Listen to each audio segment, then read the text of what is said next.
उसमें ही अगर शराब की दुकान है और वो कितना भी मन में कोशिश करता है कि मैं छोड़ दूं, लेकिन जब भी उस दुकान के सामने से जाता है तो प्रलोभन में पड़ जाता है, जाके फिर उसको एक दो घूंट ले ही लेता, छोड़ नहीं पाता। तो ऐसे व्यक्ति के लिए जो एक काम करना चाहते हैं उन्हें अपना रास्ता बदलना होगा, और अगर आप रास्ता नहीं बदलेंगे तो वो व्यक्ति कभी शराब नहीं छोड़ पाएगा। जिस व्यक्ति के साथ प्यारे भाइयों और बहनों आप रहते हैं, अपने परमेश्वर के साथ उसको अपने साथ लेकर चलना होगा, तभी आप अपनी जिंदगी बदल सकते हैं, अन्यथा नहीं। इंसान मिट्टी का पुतला है, कमजोरियों से दुर्बलताओं से भरा है, लेकिन बाइबल कहती है, यीशु ने पौलुस से कहा मेरी कृपा तेरे लिए पर्याप्त है। क्या है? मेरी कृपा तेरे लिए पर्याप्त है, तेरी दुर्बलताओं में मेरा सामर्थ्य संपूर्ण रूप से कार्य करता है। बोलो आमीन। आमीन। दाहिना हाथ उठाकर अंगीकार करो, हालेलुया। हालेलुया। हे प्रभु यीशु, हे प्रभु यीशु, मेरी दुर्बलताओं में तेरा सामर्थ्य पूर्ण रूप से प्रकट हो जाता है। Hallelujah, hallelujah, hallelujah, hallelujah, hallelujah. Hallelujah. मैं प्रार्थना कर रहा था और हमने सुबह भी प्रार्थना किया, प्रभु से पूछा हमने कि क्या प्रभु आप क्या बोलना चाहते हैं, क्या वचन देना चाहते हैं। तेरी ये प्रजा बहुत लंबे समय से हर साधना में ये वचन सुनती है, पाप पर, आज्ञा पालन पर, पवित्र आत्मा के सामर्थ्य पर, प्रभु के प्रेम पर आधारित वचनों को सुनती आई है। अब इसमें और क्या अधिक आप बोलना चाहते हैं प्रभु, आप बताइए। प्रभु ने संदेश दिया, हम पूरी टीम मिलकर प्रार्थना कर रहे थे, सुबह चैपल में बैठकर प्रभु ने वचन दिया और बोला कि मेरे बच्चों से कहो कि आत्मिक वरदानों का सही इस्तेमाल करें। क्या सुना आपने? क्या सुना आपने? आत्मिक वरदानों का आप सही इस्तेमाल करें और मैंने आशीर्वाद दूंगा। दुर्भाग्यवश बहुत से लोग आत्मा के वरदानों का सही इस्तेमाल नहीं करते हैं। उदाहरण के लिए, अगर किसी को अभिषेक दिया गया है तो उसे अपने अभिषेक के अनुरूप कार्य करने की आवश्यकता है। दूसरा उदाहरण कि कोई व्यक्ति बपतिस्मा के द्वारा यदि परमेश्वर में नई सृष्टि बन गया है तो उस बपतिस्मा के अनुरूप वो अपने जीवन को बिताए। कोई व्यक्ति प्रभु में सेवादारी करने के लिए आ गया है तो वह आत्मिक सेवक बनकर प्रभु की सेवा करे। तो परमेश्वर ने आज का ये संदेश दिया कि मैं आप लोगों से ये बताऊं, ये मैं कहूं कि आप लोग आत्मा के वरदानों का उचित प्रयोग किया करो। बोलो आमीन, आमीन, हालेलुया, हालेलुया। हे प्रभु यीशु, हे प्रभु यीशु, मैं आत्मिक वरदानों का उचित प्रयोग करूंगा। उचित प्रयोग करूंगा। Hallelujah, hallelujah, hallelujah, hallelujah, hallelujah. Hallelujah. इससे पहले कि मैं इन वरदानों के विषय में आपको समझाऊं, एक वचन मैं आपके लिए पढ़ना चाहता हूं और वो ये है फिलिपियों के नाम संत पौलुस का पत्र। फिलिपियों के नाम संत पौलुस का पत्र अध्याय 3 पद संख्या 18 और उससे आगे पढ़ना। फिलिपियों का पत्र अध्याय 3 पद संख्या 18 और उससे आगे। सुंदर वचन है प्यारे भाइयों और बहनों, जहां प्रभु हमें समझाने का प्रयास कर रहा है। क्योंकि जैसा कि मैं आपसे बार बार कह चुका हूं और अब रोते हुए कहता हूं, बहुत से लोग ऐसा आचरण करते हैं कि मसीह के क्रूस के शत्रु बन जाते हैं। वचन क्या कह रहा है? बहुत से लोग ऐसा आचरण करते हैं कि वे मसीह के क्रूस के शत्रु बन जाते हैं। बहुत से लोग ऐसा आचरण करते हैं, प्रभु कह रहे हैं। आगे, उनका सर्वनाश निश्चित है। अब देखिए बाइबल क्या कह रही है, उनका सर्वनाश निश्चित है। सुनिए ध्यान से, माताएं बहनें, आप इधर उधर नहीं देखिए, हमें अच्छा नहीं लगता है। इसका मतलब आप आत्मा की अगुवाई में नहीं हैं जब आप इधर उधर की बातों की चिंता करते हैं। आत्मा को अधिकार दीजिए और वचन को अपना पूरा काम करने दीजिए। बाइबल क्या कह रही है? आप में से बहुत से लोग अपने आचरण के कारण मसीह के क्रूस के शत्रु बन जाते हैं और ऐसे लोगों का सर्वनाश निश्चित है। आगे, वे भोजन को अपना ईश्वर बना लेते हैं वे भोजन को अपना ईश्वर बनाते और ऐसी बातों पर गर्व करते हैं और ऐसी बातों पर गर्व करते हैं जिन पर लज्जा करनी चाहिए। जिन पर लज्जा करनी चाहिए। उनका मन संसार की चीजों में लगा हुआ है। उनका मन संसार की चीजों में लगा हुआ है। प्यारे भाई और बहनों, कहने का तात्पर्य यह है, लोग प्रचारक हैं, लोग वर्शिपर हैं, लोग प्रार्थना में नहीं हैं, लोग उपवास में नहीं हैं। जो प्रभु का कार्य करने के लिए आगे बढ़ता है उसे परमेश्वर के सामर्थ्य और उसकी आत्मा की आवश्यकता है, अन्यथा वो झनझनाते झांझ या घनघनाते हुए घड़े के समान बन जाता है। और मैं आपको विश्वास दिलाता हूं, अगर कोई व्यक्ति परमेश्वर में, प्यारे भाइयों और बहनों, रहता, ईमानदारी से रहता, उसके लिए उत्साह दिखाता है, तो वो परमेश्वर उसे अपनी महिमा के लिए और आशीर्वादों के लिए इस्तेमाल करता। Hallelujah, hallelujah, hallelujah, hallelujah, hallelujah, hallelujah, hallelujah. Hallelujah. एक स्त्री थी और वो रोज कुएं पर जाती थी, पानी भर के लाती थी और अपने घर में इस्तेमाल करती थी। उसके पास 2 घड़े थे। एक दिन एक घड़ा टूट गया। जब वो टूट गया, दूसरा वाला अच्छा था और ये थोड़ा टूट गया और ये रोने लगा, निराश होने लगा, मैं टूट गया हूँ। लेकिन फिर भी वो स्त्री क्या करती थी, उसको भी लेकर जाती थी, कंधे पर रखती और उसमें भी पानी भर के लेके आती थी।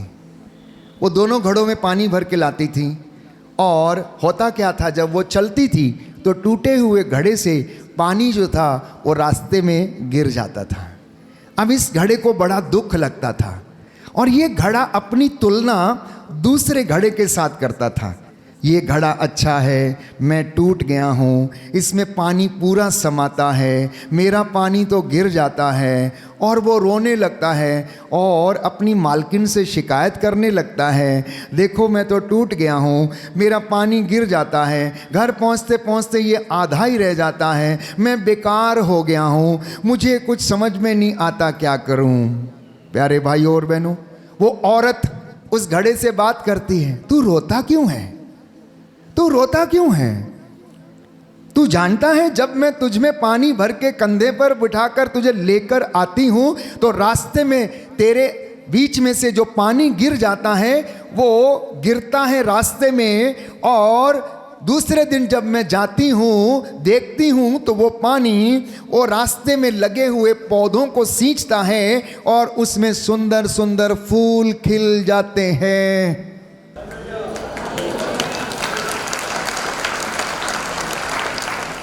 हम में से बहुत से लोग ऐसे हैं जो अपने सामर्थ्य, अपने आशीर्वाद को, अपनी गिफ्ट्स को, अपने वरदानों को पहचानते नहीं हैं, पहचानते नहीं हैं। दूसरों के साथ तुलना करते हैं, दूसरों के साथ कंपटीशन करना चाहते हैं, दूसरों के जैसे गाना चाहते हैं, प्रचार करना चाहते हैं। उनके पास जो खूबी है उसको इस्तेमाल नहीं करते हैं। आत्मा ने जो उनको वरदान दिया है उसके अनुसार वो चलते नहीं। इसलिए पवित्र बाइबल ये कह रही है, प्यारे भाइयों और बहनों, आप में से बहुत से लोग ऐसे हैं जिन्होंने अपने आचरण के कारण मसीह के क्रूस के शत्रु आप बन गए हैं। और प्रभु आपको याद दिला रहा है, मेरी बेटी, मेरे बेटे, मैं तुझसे प्यार करता हूँ, मैंने तुझे जैसा बनाया तू बहुत अच्छा है, मैंने बड़ी शिद्दत से बनाया है तुझे। तू मोटा है, काला है, नाटा है, तेरी नाक चौड़ी है या पतली, मुझे उससे कोई फ़र्क नहीं पड़ता, मुझे उससे कोई फ़र्क नहीं पड़ता। तेरा दिल कैसा है उससे फ़र्क पड़ता है, तेरी आत्मा कैसी मुझे उससे फ़र्क पड़ता है, तेरा घराना कैसा मुझे उससे फ़र्क पड़ता है, तेरे बच्चे धर्मी हैं या नहीं मुझे उससे फ़र्क पड़ता है। तू झूठ बोलता है, तू सत्य बोलता है, तू अधर्म से नफरत करता है कि नहीं करता है, मैं इन सब बातों को देखता हूं, क्योंकि पवित्र बाइबल कहती है परमेश्वर हृदय देखता है, बाहरी रूप नहीं देखता है, बाहरी रूप नहीं देखता है। इसलिए आज आप प्यारे भाइयों और बहनों परमेश्वर से प्रार्थना करें कि आपको परमेश्वर ये दिखाए, आपको डिसर्न करने की कृपा दे कि आपके अंदर खूबी क्या है, खूबी क्या है। मुझे 22 साल हो गए फादर बन के।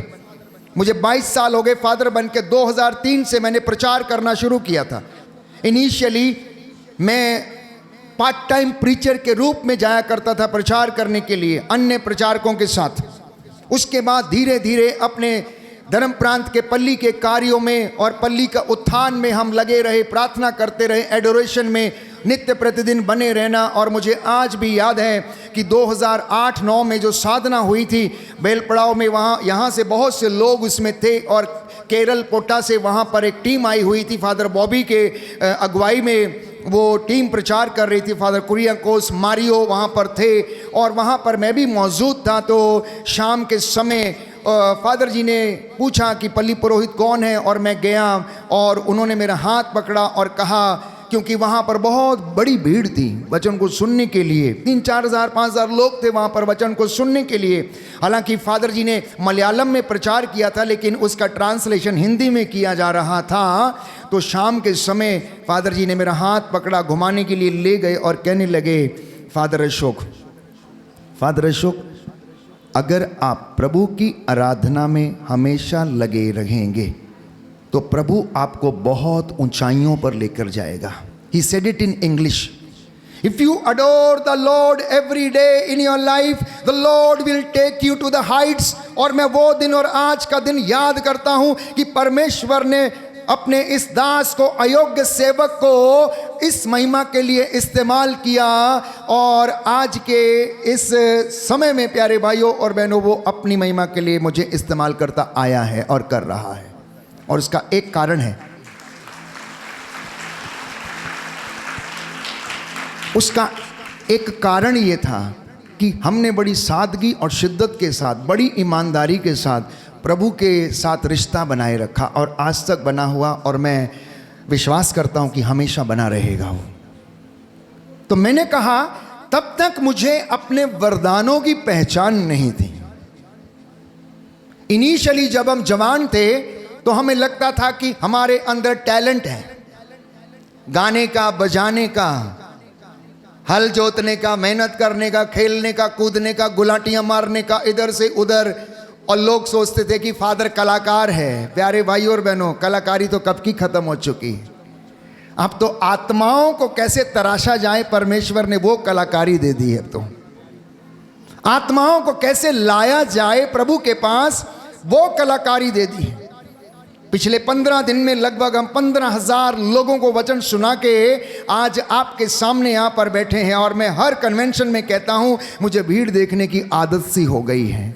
मेरे हर कन्वेंशन में 5,000, 3,000, 2,000 लोग होते हैं और कम नहीं होते हैं। पिछले कन्वेंशन में हम लोग उड़ीसा में थे प्यारे भाइयों और बहनों, 1000 लोग वहाँ पर वचन सुनने के लिए रात को रुकते थे। और दिन में प्यारे भाइयों और बहनों, लोग हमारे पहुँचने से पहले पंडाल भरा हुआ होता था और वचन सुनने के लिए लोग गिरे पड़ते थे। इतना उत्साह उनको अपनी जीवन बदलने का, उनकी जिंदगी में वचन को सुनने का, वचन की भूख अगर किसी में देखी तो मैंने ऐसे लोगों में देखी कि वो अपना जीवन बदलने को तैयार। इसलिए मैंने कहा, आर यू रेडी? क्या आप बदलने को तैयार हैं? क्या आप नया बनना चाहते हैं? क्या आप आशीषों को पाना चाहते हैं? क्या आप चाहते हैं कि आपका घर बदले? तो मम्मी पापा, आपको अपना जीवन बदलना होगा। और जीवन बदलने के लिए आपको अपने रास्ते बदलने होंगे। और अपने रास्ते बदलने के लिए परमेश्वर के सामर्थ्य की आवश्यकता है। और आपको अपने वरदानों को पहचानना होगा। मैं आपके लिए एक वचन पढ़ूंगा। कुरिन्थियों के नाम संत पौलुस हमें बताता है, लिखता है कि आत्मा किस तरीके से हमें वरदान देता है और क्या क्या वरदान वो हमें देता है। लिखा है अध्याय 12 कुरिन्थियों का पहला पत्र, पद संख्या 2 से हम पढ़ेंगे। आप जानते हैं कि जब आप मूर्ति पूजक थे तो आप विवश होकर उन गूंगी मूर्तियों की ओर खींचे जाते थे। इसलिए मैं आप लोगों को बता देता हूं कि कोई ईश्वर के आत्मा से प्रेरित होकर यह नहीं कहता कि ईसा श्रापित हो, और कोई पवित्र आत्मा की प्रेरणा के बिना यह नहीं कह सकता कि ईसा ही प्रभु है।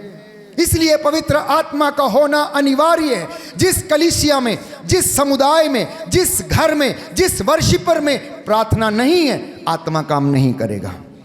आत्मा काम नहीं करेगा। और आत्मा काम नहीं करेगा तो चंगाइयाँ नहीं होंगी। चंगाइयाँ नहीं होंगी प्यारे भाई और बहनों। आगे लिखा है, कृपादान तो नाना प्रकार के होते हैं किंतु आत्मा एक है।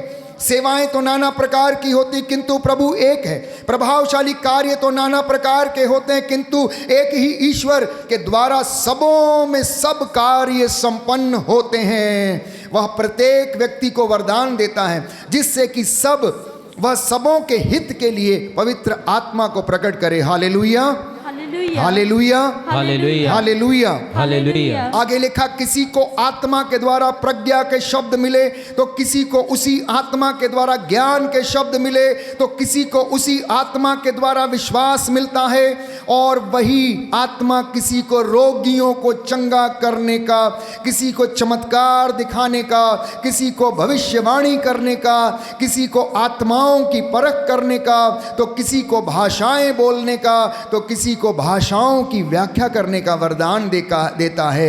एक ही आत्मा ये सब कार्य करता है। वह अपनी इच्छा के अनुसार प्रत्येक व्यक्ति को अलग अलग वरदान देता है। बोलो आमेन, आमेन, हालेलुया, हालेलुया।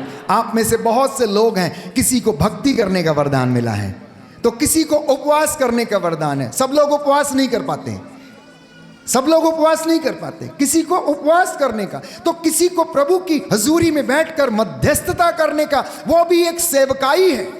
मध्यस्थता करना, निवेदन करना, हाथों को उठाकर प्रार्थना करना, मूसा के जैसे मध्यस्थ बनना, this is also an extra ordinary gift. ये अपने आप में एक असाधारण प्रभु का वरदान है जो बहुत कम लोगों को मिलता है। प्यारे भाई और बहनों, बहुत कम लोगों को मिलता है। कभी कभी लोग भटक जाते हैं, कभी कभी लोग भटक जाते हैं। वो अपनी जिम्मेदारियों को छोड़कर दूसरे की जिम्मेदारी करने की कोशिश करते हैं। बस यही उनके विनाश का कारण बन जाता है, यही उनके विनाश का कारण बन जाता है। तो प्रभु कहता है जो कार्य आपको सौंपा गया है आप उसको करें। तो आत्मा का वरदान प्यारे भाइयों और बहनों ईश्वर का वरदान है। यह मनुष्य की योग्यता नहीं है परंतु परमेश्वर की कृपा के तहत आप लोगों को दिया जाता है। कई बार मैंने कहा जिसकी जितनी बड़ी झोली होती है उसको उतना ही मिलता है। अगर आप झोली लेके जाएंगे तो झोली में उतना ही समाएगा, झोला लेके जाएंगे तो झोले में और ज़्यादा समाएगा, और अगर बोरा लेके जाएंगे तो बोरा भर के आएगा। जितने लोग यहाँ बोरे लेकर आए हैं बोरा भर के आशीष आपके घर में जाएगी। जो ऐसे ही आ गए उठ के थैली लेके उसमें पन्नी लेकर उसमें उतनी आशीष जाएगी। कहने का मतलब ये है जो ज़्यादा तैयारी से आया है, जो ज़्यादा प्यार दिखाएगा, जो ज़्यादा सैक्रिफाइस करेगा, जो ज़्यादा मध्यस्थता करेगा प्यारे भाइयों और बहनों, वो ज़्यादा कृपाएं लेकर जाएगा। बोलो amen, amen, hallelujah, hallelujah, hallelujah, hallelujah. जब दान में कोई चीज़ बढ़ती है तो लोग क्या करते हैं, भागते हैं कि नहीं भागते हैं? कोई बोरा लेकर जाता है, जिसको जो चीज़ मिलती है वो लेकर जाता है। थैली मिली थैली, कोई भी चीज़। वैसे ही जब सत्संग, जब प्रभु की आशीषों का उत्सव मनाया जाता है तो अपने दिल को थैला बनाकर, बोरा बनाकर जाना, प्रायश्चित करके जाना, वचन बोलते हुए जाना प्यारे भाइयों और बहनों। क्योंकि बाइबल हमें बताती, कुरिन्थियों का दूसरा पत्र अध्याय 4 पद संख्या 7 हम पढ़ेंगे। जिनके पास बाइबल है खोलें। दूसरा पत्र अध्याय 4 पद संख्या 7। यह अमूल्य निधि हम में मिट्टी के पात्रों में रखी रहती है, जिससे यह स्पष्ट हो जाए कि यह अलौकिक सामर्थ्य हमारा अपना नहीं बल्कि ईश्वर का है। Hallelujah, hallelujah. दाहिना हाथ उठाकर मेरे पीछे दोहराइए। प्रभु कहता है, प्रभु कहता है, यह अमूल्य निधि यह अमूल्य निधि हम में मिट्टी के पात्रों में, मिट्टी के पात्रों में रखी जाती है, रखी जाती है, जिससे यह स्पष्ट हो जाए, जिससे यह स्पष्ट हो जाए यह अलौकिक सामर्थ्य यह अलौकिक सामर्थ्य हमारा अपना नहीं हमारा अपना बल्कि नहीं, ईश्वर का है, बल्कि ईश्वर का है। बल्कि ईश्वर का। Hallelujah, hallelujah, hallelujah. हालेलुया। तो ये वरदान जो आपको दिया गया, चंगा करने का, भविष्यवाणी करने का, वचन बोलने का, सेवा करने का, मध्यस्थता करने का, उपवास करने का, ये अमूल्य निधि जो है इस मिट्टी के बर्तन में रखी गई है। और संत पौलुस ये कह रहा है ये हमारे किसी योग्यता का परिणाम नहीं है,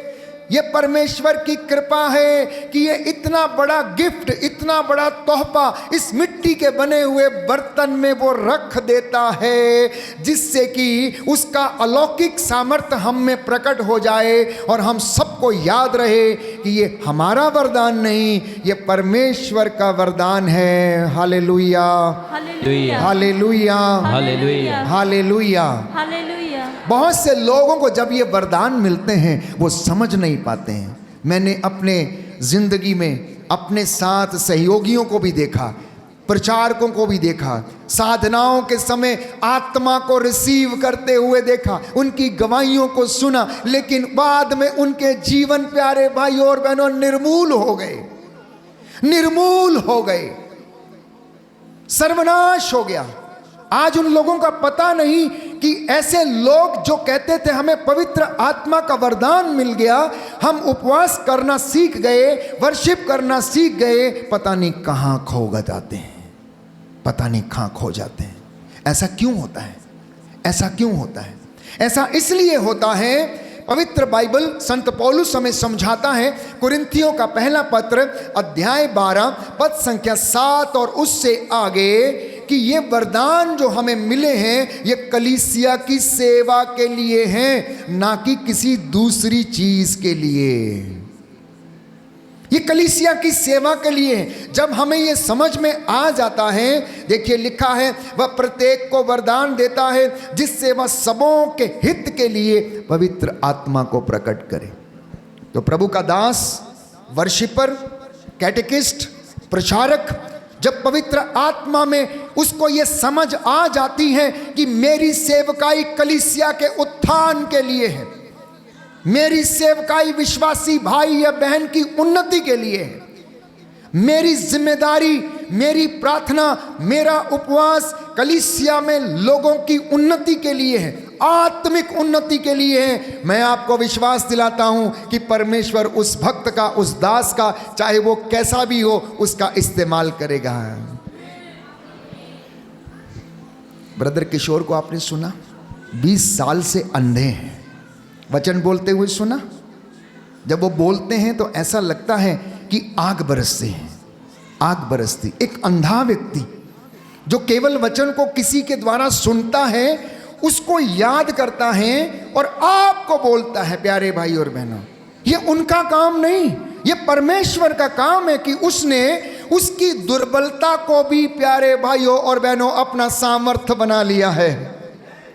उसके इस दुर्बलता में भी परमेश्वर का सामर्थ्य प्रकट हो रहा है कि परमेश्वर उसे अपनी गवाही बनाकर इस्तेमाल करे, और जब वो वचन बोले तो आपको प्रेरणा मिले कि आप भी अपनी दुर्बलताओं पर गौरव करें, आप भी अपनी दुर्बलताओं पर गौरव करें। मसीह के क्रूस के साथ आप लिपटे रहे, क्योंकि पवित्र बाइबल हमें बताती है, प्यारे भाइयों और बहनों, संत पौलुस ये कहता है कि मैं मसीह के क्रूस के ऊपर गर्व करता हूं, संसार की सारी चीज़ों को मैं कूड़ा समझता हूं, संसार की सारी चीज़ों को मैं कूड़ा समझता हूं। मैंने कहा अब मुझ में एक ही बात रहती है कि मैं कितने लोगों को ज़्यादा वचन सुना सकूं। अगर परमेश्वर ने मुझे बोलने का सामर्थ्य दिया है, अगर परमेश्वर मेरी ज़ुबान को लोगों के लिए इस्तेमाल करता, तो मुझ में एक ही बात रहती है, मैं किस तरीके से संसार के कोने कोने में जाकर लोगों को वचन सुना सकूं और उन्हें परमेश्वर की ओर ला सकूं, ताकि उनका जीवन बदल जाए। फादर अशोक जीवन नहीं बदलता है, लेकिन जो वचन उनके द्वारा बोले जाते हैं वो जीवन बदलेंगे आपका, यदि आप उन वचनों को ग्रहण करेंगे। याद कीजिए कि जब पवित्र आत्मा के सामर्थ्य चेलों के ऊपर उतर आया, तो पेतरुस जो था वो खड़ा होकर परमेश्वर का वचन बोलने लगा, और जब उसने वचन बोलने शुरू किए तो उस दिन, प्यारे भाइयों और बहनों, लगभग 3000 लोगों ने यीशु मसीह के नाम का बपतिस्मा ग्रहण किया। जब वो वचन बोलता था, लोग उसे सुनते थे, मूर्छित होकर गिर पड़ते थे, मूर्छित होकर गिर पड़ते थे। इतना ही नहीं, वचन का जो सामर्थ्य है उसे ग्रहण करना और उसे अपनी जिंदगी में, प्यारे भाइयों और बहनों, इस्तेमाल करना। तो ये वचन पवित्र आत्मा देता है, ये सामर्थ्य पवित्र आत्मा देता है, बोलने का सामर्थ्य पवित्र आत्मा देता है। तो आत्मिक वरदानों को प्रयोग करने के लिए पवित्र आत्मा हमारी सहायता करता है। यूहन्ना का सुसमाचार अध्याय 4 पद संख्या 18 में वहाँ पर सामरी स्त्री की कहानी है। वहाँ पर सामरी स्त्री की कहानी है और वचन हमें बताता है यूहन्ना के सुसमाचार अध्याय 4 पद संख्या 18 में कि ईसा एक दिन टहलते हुए जा रहे थे। वो समारिया के नज़दीक थे और वहाँ पर कुएं पर एक सामरी स्त्री जल भरने के लिए आया करती थी। तो यहूदियों जब लोग पानी भर के चले जाते थे, ये अकेली आती थी। ईसा अपने चेलों के साथ उधर से गुजर रहे थे और उनकी भेंट इस औरत से हो जाती है और वो उसे कहते हैं मुझे पानी पिला दो। ये हैरान हो जाती है, कहती है आप यहूदी होकर मुझ सामरी स्त्री से पानी मांगते हो? आप तो ऊंची जात हो, मैं तो नीची जात हूँ। आप तो ऊंची जात हो, मैं तो नीची जात हूँ। मैं आपको पानी कैसे पिला सकती हूँ?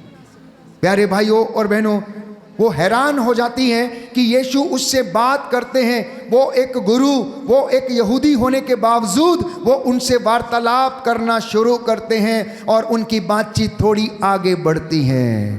थोड़ी बातचीत उनके आगे बढ़ती है। प्रभु यीशु अपने चेलों को भेज देते हैं और उनसे बोलते हैं कि जाओ तुम खाने का कुछ प्रबंध कर लो, खाने का कुछ प्रबंध कर लो। वो चले जाते हैं और ये अकेले वहाँ पर उससे बात करते हैं। तो प्यारे भाइयों और बहनों, प्रभु उससे कहता है कि तू नहीं जानती कि जो तुझसे पानी मांग रहा है वो कौन है। बोले कौन है? आप कोई बहुत बड़े नबी हैं, आप कोई बहुत बड़े महान व्यक्ति हैं, पर मैं तो इतना जानती हूँ कि मैं नीची जात हूँ, मेरे हाथ का पानी आप नहीं पी सकते। तो वो बोलते हैं जो जल मैं तुझे दूंगा अगर तू उसको पिएगी तो तुझे कभी प्यास ना लगेगी, संजीवन जल दूंगा। पनघट पर बैठी स्त्री ने कहा आपके पास तो ना तो बाल्टी है ना कुछ है, आप वो जल मुझे कैसे देंगे? आप वो जल मुझे कैसे देंगे? तो प्यारे भाइयों और बहनों, यीशु कहता काश तू इस वरदान को पहचान पाती। अब मेरी बात सुन, अब मेरी बात सुन। तेरे 5 पति रह चुके हैं और जिसके साथ तू अब रहती है वो तेरा नहीं है। और उसकी आंखें खुल गईं, उसकी आंखें खुल गईं। प्यारे भाइयों और बहनों, कि जो व्यक्ति मुझसे बात कर रहा कोई साधारण व्यक्ति नहीं है, ये कोई परमेश्वर का भेजा हुआ ऐसा दास है, कोई नबी है जिसने मेरे पास्ट के विषय में बताया कि मैं 5 व्यक्तियों के साथ रह चुकी, जिसके साथ अब मैं रहती हूँ वो मेरा नहीं है। भागती है, दौड़ती है, कुआं छोड़ती है, जाके समारिया में लोगों को बताती है आओ एक व्यक्ति से मेरी भेंट हुई है, उसने मेरे पास्ट के विषय में बता दिया है, जरूर वो कोई नबी है, परमेश्वर का भेजा हुआ वो दास है। और जानते हैं लोग वहाँ पर मिलने के लिए आए। उस दिन उन्होंने उससे अनुरोध किया आइए हमारे गांव में रहिए। यीशु मसीह 3 दिन समारिया में रहे। समारिया के ये लोग कौन थे?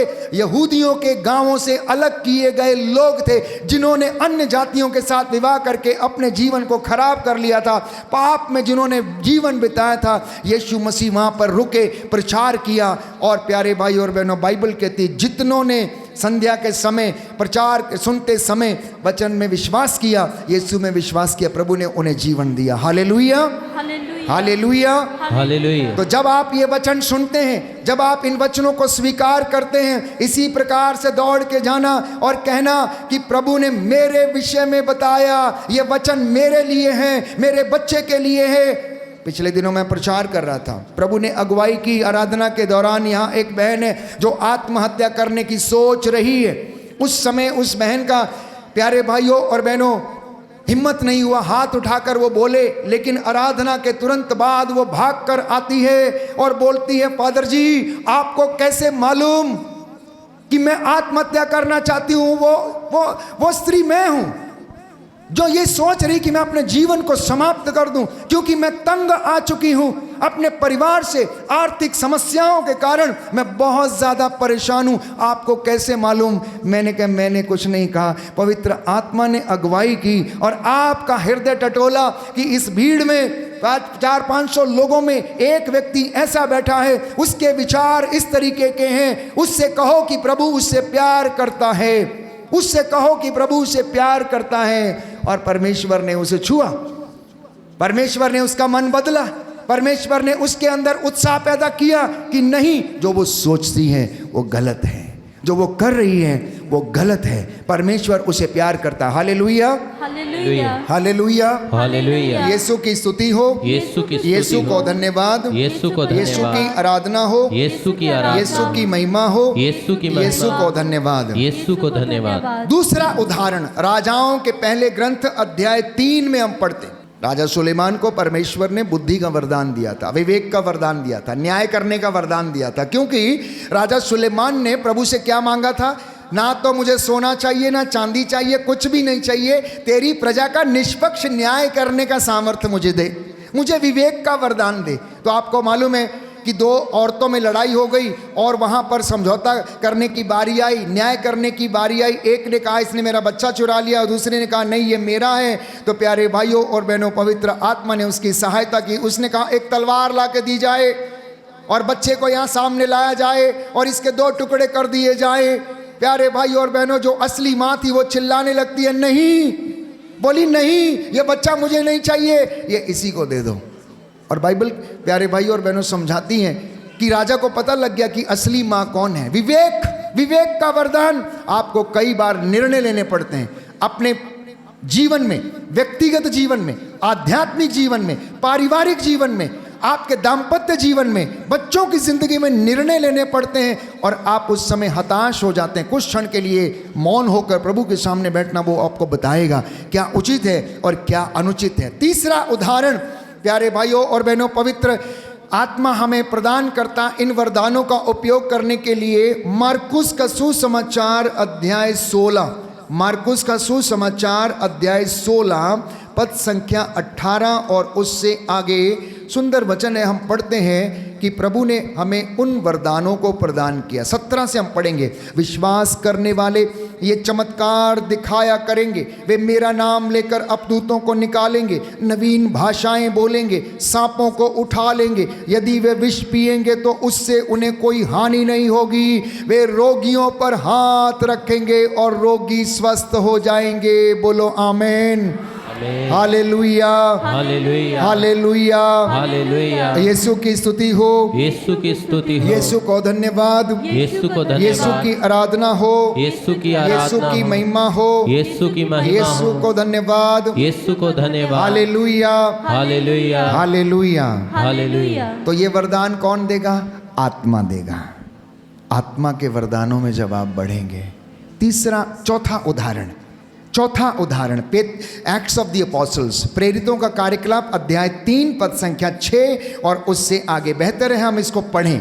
प्रेरितों का कार्यकलाप अध्याय 3 पद संख्या 6 और उससे आगे।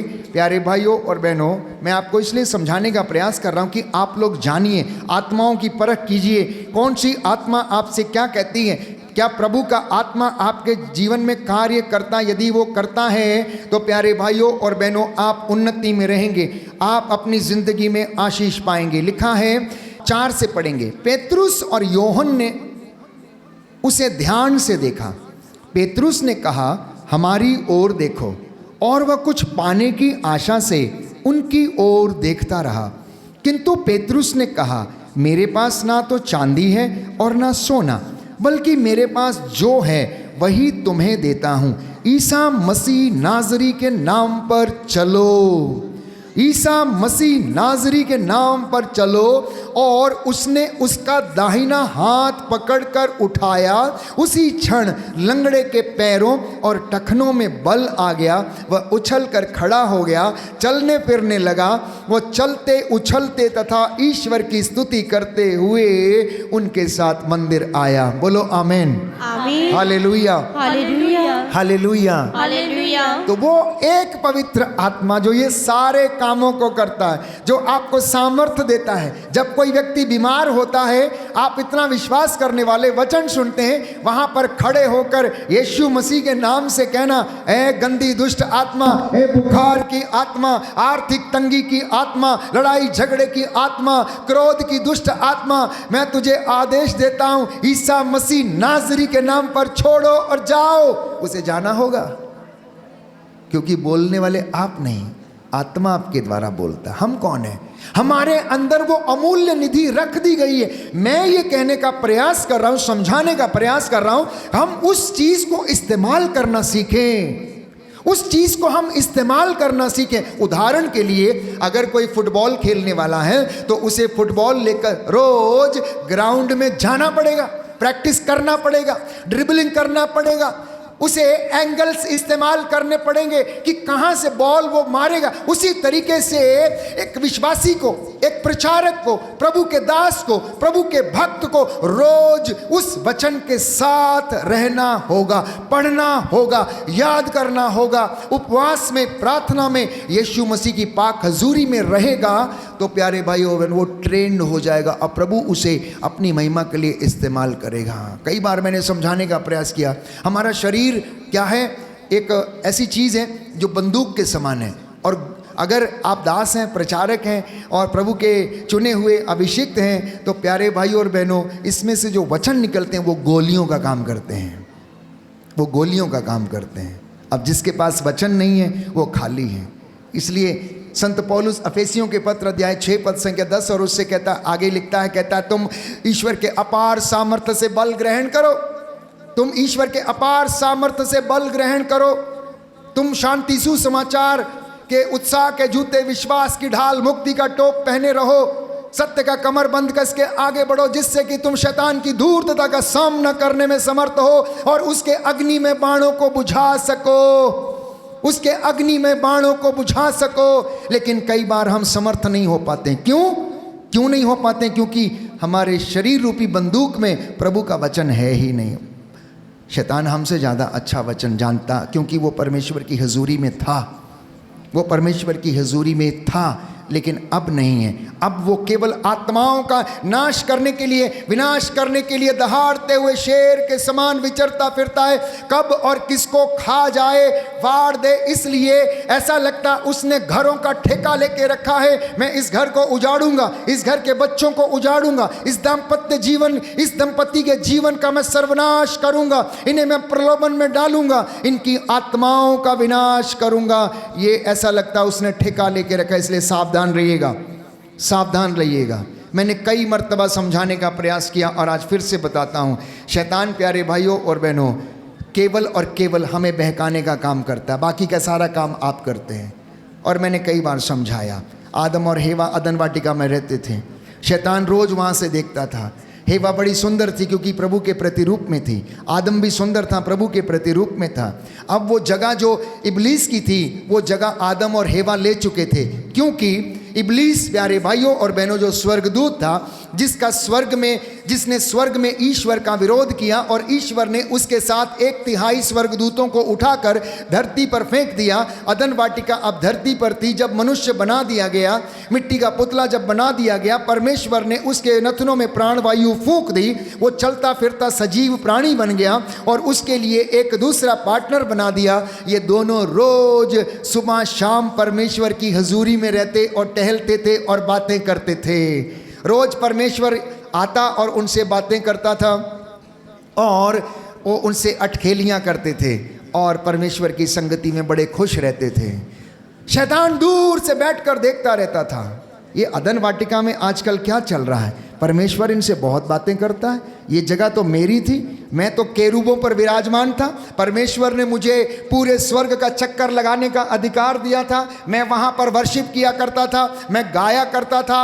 अब मेरी जगह समाप्त हो गई है, अब इस आदम ने ये जगह ले ली है और ये हवा परमेश्वर के हाथों में हाथ डाल के चलती है, ये बड़े खुश रहते हैं। उसे तरकीब लगाई, उसने तरकीब लगाई कि किस तरीके से अदन वाटिका से आदम और हेवा को बाहर निकाला जाए, आदम और हेवा को किस तरीके से परमेश्वर से वंचित किया जाए। और उसे तरकीब सूझ गई और वो रोज उसकी 4 दीवारी के चक्कर लगाता और देखता कि हवा क्या क्या करती है, कहाँ जाती है, आदम क्या करता, कौन से समय में हेवा अकेली रहती है जब उससे बात किया जा सके। और वो दूर से गेट के बाहर से ही आवाज लगाता, ए हेवा जरा इधर आ, ए हेवा इधर आ। आपके घर में भी ऐसा ही होता है, कोई मांगने वाला आता है, कब आएगा? जब घर में पुरुष नहीं होगा, जब वो काम पर गया होता है। बहन जी आटा दे दो, चावल दे दो, ये दे दो, और थोड़ा वार्तालाप वहाँ शुरू हो जाता है। अच्छा तेरा घर बनेगा, तेरा पूत होगा, राज करेगा, खुश होके देना बाबा को। अगले वर्ष आऊंगा तो तेरी कोख में क्या होगा, बेटा होगा। ले बेटी ये लड्डू खा लेना, ले बेटी ये धागा रख ले तू अपना। दुनिया में ऐसे कई चीजें प्यारे भाई और बहनों में देखने को मिलती। उस दिन इब्लीस ने भी ऐसा ही किया और हेवा को बुलाया। हेवा एक दो बार उसने रेजिस्ट किया। ए get lost, what are you saying, भागो यहां से, जाओ यहां से, ये तुम्हारी जगह नहीं है, ये हमारी जगह है। अरे पगली सुन, तो कुछ कह थोड़ी रहे हम, कुछ कर थोड़ी रहे, मेरी बात सुन। बोली नहीं नहीं नहीं नहीं, परमेश्वर ने मना किया, हम बात नहीं करेंगे, हमें मना है बिल्कुल बात करना। अरे मेरी बात तो सुन एक बार, अच्छा बैठने तो दे, कुछ नहीं करेंगे। अरे दरवाजा तो खोल, अरे अंदर तो आने दे। जब तक हेवा ने उसे इजाजत नहीं दी वो कुछ नहीं कर सका। लेकिन एक दिन हेवा ने सोचा ये बहुत परेशान करता है, चलो इसके साथ बातचीत कर लिया जाए। उस दिन उसकी जिंदगी का अदन वाटिका में आखिरी दिन था, आखिरी दिन था। उसने क्या बोला, अच्छा मुझे एक बात बता, परमेश्वर ने तुझे क्या कहा? उसने कहा, परमेश्वर ने कहा अदन बाग के सारे पेड़ों के फल खाना, लेकिन इस पेड़ का फल मत खाना, ये बीचों बीच लगे हुए पेड़ का फल मत खाना। बोले क्यों? बोले अगर तुम खाओगे तो मर जा। अरे पगली, ऐसा भी कुछ होता है क्या? ऐसा भी कुछ होता है? परमेश्वर जानता है कि तू अगर इस पेड़ का फल खाएगी तू तो परमेश्वर के जैसी बन जाएगी। बस कहानी खत्म। शैतान ने तोड़ के फल नहीं दिया उसको खाने के लिए, इतना बात बोल के चला गया वो। अब भ्रम जो था हेवा के अंदर चलने लगा। अच्छा ऐसा है, इस पेड़ में इतनी ताकत है, इस पेड़ में ऐसा है, ये ऐसा है, अच्छा तो देखना ही पड़ेगा, इस चीज को देखना ही पड़ेगा। करके वो चला गया, इतनी बात बोल के चला गया कि तुम मरोगे नहीं बल्कि परमेश्वर के जैसे बन जाओगे। अब ये नादान आदम और हेवा नहीं जानते थे कि ये लोग प्रभु के प्रतिरूप में बनाए गए प्रभु के जैसे हैं। हम में से भी इतना वचन सुनने के बाद बहुत से लोग नहीं जानते हमारा अस्तित्व क्या है। हम आत्मिक मनुष्य हैं, हम पवित्र किए गए लोग हैं, हम पवित्र प्रजा के रूप में बुलाए गए वो लोग हैं जिन्हें परमेश्वर प्यारे भाइयों और बहनों अपनी जान से भी ज़्यादा प्यार करता है। और वो कहता है यशाया नबी के ग्रंथ अध्याय 43 में, चाहे आग पार करोगे ज्वालाएं तुम्हें भस्म नहीं करेंगी, तुम्हारा कोई सर्वनाश नहीं होगा, मैंने तुम्हें अनंत प्रेम से प्रेम किया है, तुम्हें तूफानों में या नदियां तुम्हारा कोई भी सर्वनाश करेंगी। ये भ्रम प्यारे भाइयों और बहनों हमारी ज़िंदगी में आ जाता है कि हम लोग अनेक बार भटक जाते हैं। हेवा भटक गई, फल तोड़ा, पहले खुद खाया, उसके बाद आदम को दिया। अब आदम बेचारा इतना पत्नी व्रता व्यक्ति था कि पत्नी की बात को टाल नहीं सका। देखो देखो तुम नहीं खाओगे तो मैं तुमसे प्यार नहीं करूंगी, देखो देखो तुम ऐसा नहीं करोगे तो मैं तुमसे प्यार नहीं करूंगी। हो सकता है बाइबल नहीं कहती कि आदम ने मना किया या नहीं किया, मैं ये कह रहा हूं अगर इन बिटवीन द लाइन आप पढ़ोगे उनके बीच में वार्तालाप हुआ होगा, जरूर हुआ होगा। लेकिन अगर आदम थोड़ा स्ट्रांग रहता और बोलता अय्यूब के जैसे, क्या मूर्ख स्त्रियों के जैसे बात करती हो, क्या तुम्हें समझ नहीं है, क्या परमेश्वर ने तुमको अपने रूप में नहीं बनाया, तुमको इतना प्यार करता, रोज तुम्हारे साथ आता जाता टहलता है। लेकिन वो नहीं मानी, वो अपने पति को मना कर रही, बाय ऑल मीन्स चाहे कुछ भी करो ये फल तुम्हें खाना ही पड़ेगा। आज हम इसको खा के देखेंगे क्योंकि इसको खाने के बाद हम परमेश्वर के जैसे बन जाएंगे। बस खा लिया, आज्ञा नहीं मानी। कभी कभी जब आपकी पत्नी या आपका पति ऐसे अनजस्ट फोर्स करे, आपको कुछ गलत काम करने के लिए मना कर देना, अपने विश्वास पर मजबूत बने रहना, अन्यथा वो दिन आपकी जिंदगी का आखिरी दिन होगा।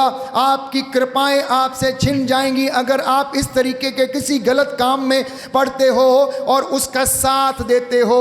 उस दिन अगर अय्यूब के जैसे आदम ये कहता मूर्ख स्त्रियों के जैसे बात मत करो, ईश्वर ने दिया था, ईश्वर ने ले लिया। अय्यूब ने इस बात को कहा, उसने अपनी पत्नी का साथ नहीं दिया, उसने अपनी पत्नी का साथ नहीं दिया। पत्नी ने क्या कहा, तुम आराधना करना छोड़ दो, प्रार्थना करना छोड़ दो, तुम्हें दिया ही क्या है परमेश्वर ने, दुख के सिवा तुम्हारा हुआ ही क्या है, बीमारी के सिवा तुम्हें मिला ही क्या है। प्यारे भाइयों और बहनों, ये हमारी ज़िंदगी की हकीकत की बातें हैं कि शैतान हमारे मन में वहम डालता, भ्रम डालता है और हमें उकसाता है, हमारी जिंदगियों का सर्वनाश करता है। प्रवक्ता ग्रंथ अध्याय 21। पुत्र, क्या तुमने पाप किया है तो फिर ऐसा मत करो, अपने पुराने पापों के लिए क्षमा मांगो, सांप के सामने की तरह पाप से दूर भाग जाओ। यदि पास जाओगे तो वह तुमको काटेगा, उसके दांत सिंह के दांतों के जैसे हैं, वे मनुष्य की आत्मा का विनाश करते हैं। प्रभु कह रहा है पाप के सामने से दूर भाग जाना, क्योंकि ये मनुष्य की आत्मा का विनाश करते हैं। प्रत्येक अपराध दुधारी तलवार जैसा है, उसके घावों का इलाज नहीं होता। प्रत्येक पाप दुधारी तलवार के जैसा, उसके घावों का इलाज नहीं होता। दाहिना हाथ उठाकर वचन दोहराएंगे, हालेलुया हालेलुया। प्रभु का वचन कहता है, प्रभु का वचन कहता है, प्रत्येक अपराध प्रत्येक अपराध दुधारी तलवार जैसा है, दुधारी तलवार जैसा उसके है, घाव का इलाज नहीं होता। उसके घाव का इलाज नहीं होता। Hallelujah hallelujah hallelujah hallelujah hallelujah. Hallelujah. यीशु आ रहा है, यीशु आ रहा है, यीशु आ रहा है, यीशु आ रहा है। सभी लोग आएंगे, यीशु आ रहा है, यीशु आ रहा है। कुछ होने को है, नया होने को है, कुछ होने को है, नया होने को है, नया होने को है। यीशु आ रहा है, यीशु आ रहा है, यीशु आ रहा है, यीशु आ रहा है। कुछ होने पर है, नया होने पर है, कुछ होने पर है, नया हो। सभी घुटना टेक करें, नया होने पर है, नया होने पर है। आराधना में है छुटकारा। सभी लोग, आराधना में है छुटकारा, आराधना में है चंगाई, आराधना में है चंगाई। शरीर प्राण आत्मा में शांति आनंद देता है, जान से भी प्यारा प्रभु। सभी लोग गाएंगे, शरीर प्राण आत्मा में शांति आनंद देता है, जान से भी प्यारा प्रभु। ताली बजाकर बड़े आनंद के साथ प्रभु की महिमा करते हुए इस गीत को गाएंगे।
देता है जान से भी प्यारा प्रभु। प्रार्थना करे, आराधना करे, वो अच्छा है कितना भला है।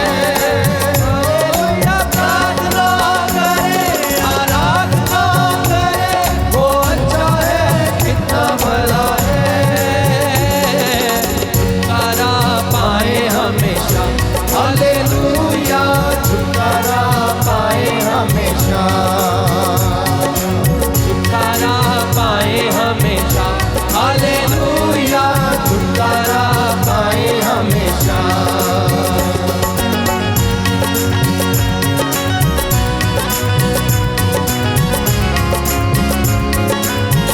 पूरी भक्ति के साथ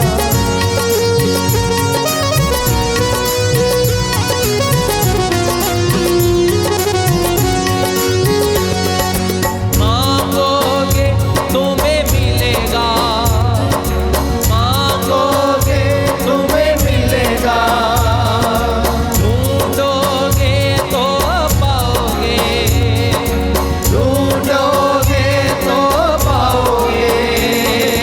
खटखटाओ खोलेगा स्वर्ग की आशीष, आओ तुम उससे अभी, खटखटाओ खटखटाओ खोलेगा स्वर्ग की आशीष, आओ तुम उससे अभी। प्रार्थना करे, आराधना करे, वो अच्छा है कितना भला है। प्रार्थना करे, आराधना करे, वो अच्छा है कितना भला है। छुटकारा पाए हमेशा, हालेलुया, छुटकारा पाए हमेशा। मिलकर कहे छुटकारा पाए हमेशा, हालेलुया, छुटकारा पाए हमेशा। प्रार्थना करो निरंतर, प्रार्थना करो निरंतर, प्रार्थना करो विश्वास से, प्रार्थना करो विश्वास से। धर्मी जन की प्रार्थना, विश्वास की प्रार्थना तोड़ती है सारे बंधन। मुंह को खोलते हुए धर्मी जन की प्रार्थना, विश्वास की प्रार्थना तोड़ती है सारे बंधन। तो आइए मिलकर प्रार्थना करे, आराधना करे, वो अच्छा है कितना भला है। हालेलुया, प्रार्थना करे, आराधना करे, वो अच्छा है कितना भला है। छुटकारा पाए हमेशा, हालेलुया, छुटकारा पाए हमेशा, हालेलुया, छुटकारा पाए हमेशा, हालेलुया, छुटकारा पाए हमेशा। छुटकारा पाए हमेशा, हालेलुया, छुटकारा पाए हमेशा। राजाओं का राजा, hallelujah, hallelujah, hallelujah, hallelujah, hallelujah, hallelujah, hallelujah, hallelujah, hallelujah. Hallelujah, hallelujah, यीशु मेरा जिंदा है, हालेलुया, हालेलुया, चमत्कार दिखाता है। हालेलुया, हालेलुया, यीशु मेरा जीवित है, हालेलुया, हालेलुया, यीशु पवित्र नाम है। हालेलुया, हालेलुया, मुर्दों को जिंदा करता, हालेलुया, हालेलुया, रोगियों को चंगा करता, हालेलुया, हालेलुया, पापियों को क्षमा देता। हालेलुया, हालेलुया, पिता का अवधि नूर है। Hallelujah, hallelujah, hallelujah, hallelujah, hallelujah, hallelujah, hallelujah, hallelujah, hallelujah, hallelujah, hallelujah, hallelujah. Hallelujah, hallelujah, यीशु मेरे आ जाइए, हालेलुया, हालेलुया, चंगा मुझको कर दीजिए, हालेलुया, हालेलुया, क्षमा मुझको दे दीजिए। Hallelujah, hallelujah, hallelujah, hallelujah, hallelujah, hallelujah, hallelujah, hallelujah, hallelujah, hallelujah, hallelujah, hallelujah, hallelujah, hallelujah, hallelujah,